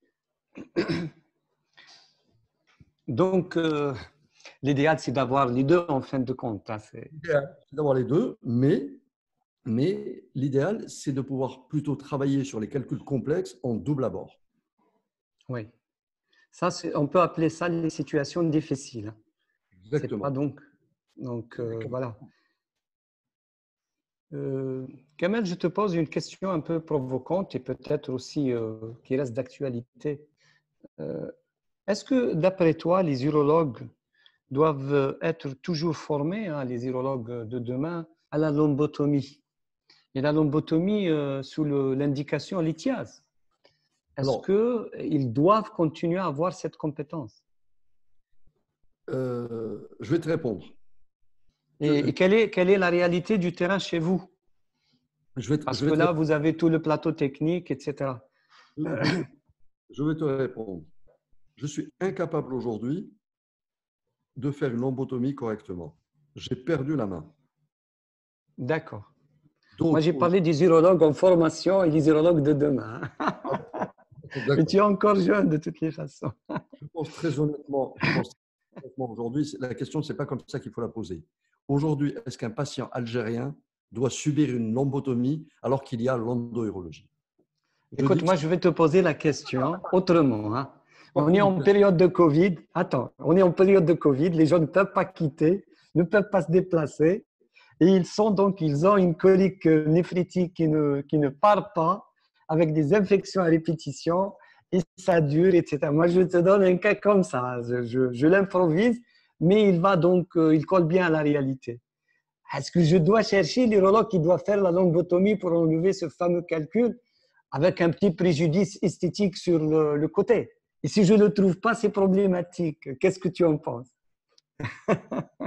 Enfin, ta question, Non, mais c'est vrai, parce qu'on a beaucoup de malades qui partent ailleurs. De Annaba, par exemple, maintenant, Annaba, on a pas mal de gens qui font de l'utéroscopie. Je ne connais pas le retour de leur expérience, mais je dis qu'il y en a quand même, et c'est déjà un pas. Mais par exemple, ils peuvent partir vers d'autres wilayas, ils peuvent partir en Tunisie, ils partent en France, et oui. ça, tu le sais bien. Mais Non, mais lorsqu'ils n'ont pas cette possibilité, et on n'a pas ni le matériel pour leur faire, et peut-être pas la compétence pour, par exemple, les traiter. Est-ce qu'il reste aujourd'hui, est-ce qu'il est judicieux de garder un petit volet dans on va dire le cahier de charge pédagogique de l'urologue qu'on va appeler l'embotomie pour l'ITIAS? Alors, je vais te répondre. Elle est provocante, ma question, mais peut-être elle vient d'une réalité. Ton urologue d'aujourd'hui et de demain, pour le former à la lombotomie, et pour pouvoir qu'il sache faire une lobotomie, il faut que tu lui fasses travailler sur plusieurs patients. Oui. Donc, ce n'est pas demain qui sera opérationnel. Le Covid, il aura disparu d'ici là. Oui. Donc, il vaut mieux aujourd'hui, de toute façon, aujourd'hui, pour séduire les urologues, les jeunes, tu as intérêt à leur offrir l'apprentissage de l'endo-urologie, que ce soit NLPC ou uréteroscopie souple. Je pense que qu'on s'entende bien. Moi, je ne suis pas en train de défendre la lombotomie. Je dis, est-ce que ça ne sera pas un plus? C'est surtout ça. Moi, je déteste la lombotomie. Je la déteste et je la fais contre le cœur lorsque vraiment les situations ils sont exceptionnelles pour pouvoir aller enlever un calcul récidivant que personne ne veut pas toucher sur un rein unique, etc., etc. Tu vois un petit peu la situation. Mais si on n'a pas quelqu'un qui a la maîtrise de cette… Mais c'est un plus. À ceci dit, je ne discute pas. Donc, le traitement mini-invasif, je ne discute pas de l'utéroscopie ou bien l'NLPC. Mais que toi, tu fasses une lombotomie, ça ne me choque pas dans les cas de site. Parce que je suis vieux. Former aujourd'hui un urologue, là, aujourd'hui, à la lombotomie, un jeune, hein, à la lombotomie, sachant que quand il part de ton service, il va aller dans une clinique privée, eh bien, ils vont lui dire que ta lombotomie, on n'en a pas besoin. Aujourd'hui, c'est l'endo-urologie, il n'y a pas de débat. Oui. C'est tout. Très bien, très bien. Voilà, mais les gens n'ont pas tous cette possibilité. Je ne vais pas te dire le prix comme ça en direct de l'utéroscopie, mais mon ami, ce n'est pas donné. Hein. Il n'y a pas que l'uréteroscopie qui n'est pas donné. Hein. Non, mais surtout pour ça, parce que lorsqu'on veut enlever un calcul, par exemple, de 1 cm enclavé au niveau de la jonction et on fait payer au malade un prix, mais c'est malgré les gens aussi, hein, parce que ça coûte. C'est comme ça, c'est tout. Oui, ben, alors, il faut faire marcher la concurrence. Il faut, je tout sais à pas, fait, tout à fait. C'est un débat très particulier. Attends, pour être équitable avec nous participants, il dit…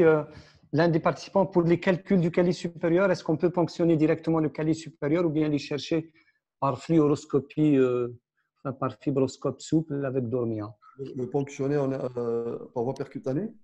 Oui. Je pense que c'est ça ce qu'il veut dire. Hein. Si c'est ça la question, il prend de gros risques. Qu'est-ce qu'il doit faire? Une uréteroscopie il doit aller faire une uréteroscopie souple. Et comme par hasard, c'est le même participant qui dit un calcul coralliforme peut être traité par un LPC en 1-2 séances avec deux accès, alors qu'il faut faire 3 uréteroscopies à 3 semaines d'intervalle pour avoir Freestone. Il veut dire que, encore une fois, il essaie de démontrer que l'NLPC, sur les gros calculs, elle est mieux située. Notre ami n'a pas tort. D'accord. Maintenant, il faut penser que la NLPC, tu as de très fortes probabilités de laisser des fragments résiduels que tu seras obligé d'aller chercher en uréteroscopie. D'où l'intérêt de ne pas opposer les deux techniques et de travailler pour ces cas-là avec un double abord. Mais aujourd'hui, il faut poser la question à soi-même. Si j'ai un calcul coraliforme complexe, qu'est-ce que je veux? Des lombotomies avec 2 accès, relombotomie parce qu'il y aura des fragments, ou est-ce que je me paye 3 urétroscopies? Chacun est libre de décider ce qu'il veut. De toute façon, quand tu as un patient comme ça, tu es obligé d'avoir une information éclairée et de lui Éclairé dire pour le patient, oui. qu'il choisit ce qu'il veut. Oui.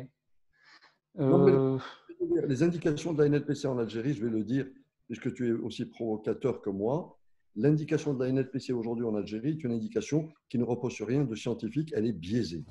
C'est tout. Et tu sais très bien à quoi je pense. Pourquoi? Parce que ceux qui ont introduit la NLPC en Algérie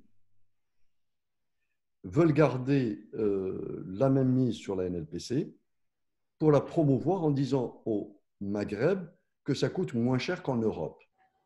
C'est tout. La NLPC aujourd'hui en France a vu sa part nettement diminuer. C'est tout. On vient en Algérie en disant aux Algériens, et tu sais à qui je pense, Oui. faites de la NLPC, ça vous coûte moins cher pour des calculs pédiques d'1 centimètre.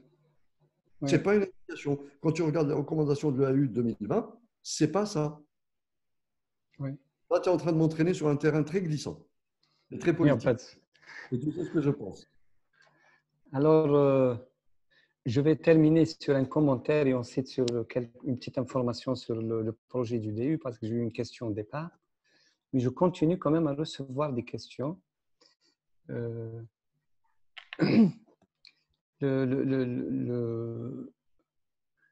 Enfin, il s'identifiait la personne qui a posé la question sur l'NLPC. Il te connaît bien et il dit que je suis du Maroc et que son mentor de la NLPC, c'est le professeur Lazarek. Ah, Voilà. alors, pour ceux qui ne le connaissent pas, c'est un très grand monsieur. Oui. Moi, j'ai le plaisir et Moi l'honneur aussi, de… je le connais. Hein. Alors, c'est un grand monsieur. Il est très compétent. Et c'est lui qui a appris pratiquement à tous les Marocains la NLPC. Oui. Mais il n'a jamais dénigré l'urétéroscopie souple. Oui. Donc, quelle est la question de notre ami? Donc, ce n'est pas une question. Il dit juste qu'il vient d'un terrain où il pratique l'NLPC, c'est-à-dire il sait de quoi il parle. C'est tout. Hein. Je pense Ah que… oui, mais je suis tout à fait d'accord avec lui. Oui. Encore faudrait-il que la NLPC qu'il fait soit réservée à des indications de NLPC, mais ne Oui. pas transformer les indications d'urétéroscopie souple parce qu'on ne peut pas les faire. Oui. Tu vois la nuance? Oui. Oui, oui, je vois, je vois. Oui. C'est comme si tu me dis, je fais une adénomectomie pour un adénome de 40 grammes parce Oui. que je ne sais pas faire la résection. Ce n'est pas parce Oui. que toi, tu ne sais pas faire la résection que c'était une indication opératoire. Tu as le droit de Non, faire une adénomectomie. tout à C'est pas, fait. mais on n'est pas dans la science. Oui, mais on a appris au départ, lorsqu'on a commencé cette chirurgie, mais ça remonte quand même pas très loin, les anciens nous ont appris quelque chose et on trouve même cette phrase dans les livres, la meilleure technique, c'est celle qu'on maîtrise. Tout C'est à pas fait. tellement juste, je suis pas très, mais c'est ça. Si je ne fais que la dynamectomie, c'est pas la meilleure technique. Enfin, peut-être la meilleure technique, c'est certainement la résection transurétrale entre des mains entraînées, c'est tout. C'est Voilà. vrai ou non? Parce qu'aujourd'hui, on n'a pas une seule technique, on a plusieurs. Je suis d'accord avec toi. Parce que les gens ont appris ça et peut-être ils collent peut-être à cette… Est-ce que, non mais, faire une NLPC aujourd'hui pour un calcul d'1 centimètre pédique, pour moi, c'est une erreur médicale. C'est tout. Mais Oui, tu as le droit de la faire. oui. C'est pas parce que tu l'as fait que tu as raison. Mais si on va faire l'expertise, s'il y a un souci, donc là, on revient aux recommandations, on revient aux avis d'experts. Et c'est pour ça, tout à l'heure, nous, on a parlé… Tu fais une NLPC à un mec qui a un calcul d'1 centimètre pédique Oui, et tu as une hémorragie. Eh ben, les oui, experts vont tomber dessus. oui. Et puis, tu n'es pas obligé, quand tu n'as pas le matériel, eh ben, tu envoies ton patient à un centre expert. Oui, Quand moi, je ne sais pas faire quelque chose, je l'envoie à quelqu'un qui sait mieux faire. C'est tout. oui. Je Très pense bien. que Très bien, Kamel. Donc, je pense que le débat, il est assez, comment dirais-je, ouvert sur ces indications parce que tout le problème, c'est la disponibilité de tout un matériel, de toute une logistique et avec toute l'organisation qui s'impose pour pouvoir donc prendre les malades en charge avec la manière la plus efficace et entre les mains les plus expérimentées. Alors, je vais répondre, puisque je les vois en même temps que toi, les commentaires. Je Oui, vais répondre à notre ami Tézi. Il dit que oui, dans leur série, 60% des NLPC, ils ont ponctionné le qualifié supérieur. Oui, je suis d'accord. oui, Mais c'est l'apprentissage de mon ami les Arabes. Ce n'est oui, pas un NLPC fait au fin fond du Maroc ou de l'Algérie. oui. Une autre question qui est intéressante, donc, que tu n'as pas vu passer, ou un commentaire, l'utilisation actuelle de la scopie dans l'urétéroscopie souple. Non, mais où?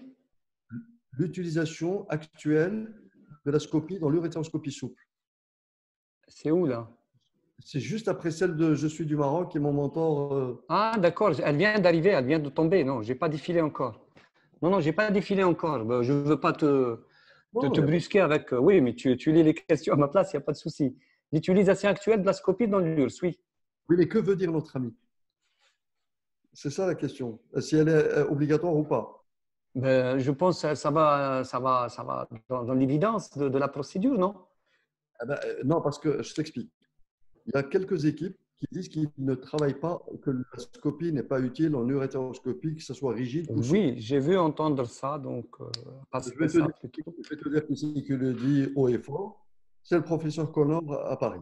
Oui, Euh, je pense que si tu fais une urétéroscopie rigide ou souple, sans, euh, comment dire, sans scopie, et que tu as un problème, là aussi, les experts te tombent dessus. oui. Et l'apprentissage de l'urétéroscopie nécessite la scopie, au moins, pour l'introduction de la gaine d'accès urétéral, parce que c'est un temps qu'il faut suivre en scopie continue pour savoir si tu montes facilement et sans problème. Ne pas C'est avoir, plus sécurisant pour la technique, hein, enfin, pour le malade. c'est pas plus sécurisant, c'est sécurisant. D'accord. Moi, ça fait quelques années que je fais des urétéroscopies souples. À chaque fois que je mets une gaine d'accès, au niveau du passage de la gaine, au niveau de la jonction urétéro-vésicale, moi, je Oui, le fais en continu. oui, Et j'en fais depuis les années 2008-2009. oui. Donc, aujourd'hui, qu'on fait des urétéroscopies rigides sans scopie, pour moi, c'est criminel. D'accord. Ben, je vais terminer sur le commentaire parce que tout à l'heure, on a posé la question de la lombotomie. Il y a l'un des participants qui dit peut-être que tu es en train de voir la même chose que moi. En réalité, la question posée, c'est celle des objectifs pédagogiques. Un neurologue est censé avoir fait combien de lombotomie, de l'utéroscopie, de prostatectomie. Moi, je le comprends bien. Il pose le problème de la qualité de formation et l'opportunité donc de donner donc à l'urologue de demain. Ça, c'est une vraie question. Et je dis que, par exemple, notre projet pour le DU, parce que là, ça va droit directement, donc ça me pousse directement à parler donc, de ce projet-là, c'est l'une des motivations parce qu'on juge à l'évidence même que c'est une formation insuffisante. Il n'y a pas beaucoup d'opportunités. Je ne vais pas maintenant donc parler de tous les problèmes sous-jacents, mais je dis un projet comme ce DU-là, ça va être le bienvenu, ça va combler un vide et un besoin aussi donc, important, bien demandé, bien réclamé donc, par tous les urologues qui se penchent d'une manière extraordinaire vers l'utéroscopie. Pourquoi ne pas leur offrir un cadre institutionnel et leur fournir une attestation qui leur donne toute la validité pour cette pratique-là? Normalement, notre ambition va dans le sens de le réaliser dans le plus bref délai, mais avec cette pandémie, les choses ont été bien retardées sur tous les plans, mais on a mis donc sur notre agenda le début de l'année universitaire 2021-2022, et ça sera bien donc au début, Inch'Allah. Je pense qu'on va terminer donc ce meeting en remerciant en particulier les laboratoires Poussin qui nous ont donné cette possibilité de se rencontrer et de parler donc d'une question d'actualité qui tient à cœur. Je remercie aussi donc les participants. J'espère qu'on va pouvoir multiplier ce genre de rencontres avec notre ami Kamel qui nous apprend toujours donc des choses bien avec beaucoup de sympathie. Et on ne voit pas le temps passer avec lui parce qu'on est là depuis pratiquement 1 heure et demie de temps. J'espère donc que ce meeting-là a été très bénéfique pour l'ensemble. Je vous souhaite une agréable soirée. Je vous dis à bientôt. Et ça se dit aussi en chinois, donc bye bye. Donc, Et aussi, on va leur dire encore une fois en chinois merci, xie xie, Elle est avec, et ça sera à très très bientôt. elle est Si avec tu veux dire un dernier mot. merci, et puis ça me fait toujours plaisir de te voir et Merci. j'aimerais bien que le Covid s'arrête pour que je puisse venir à Annaba comme tu le sais.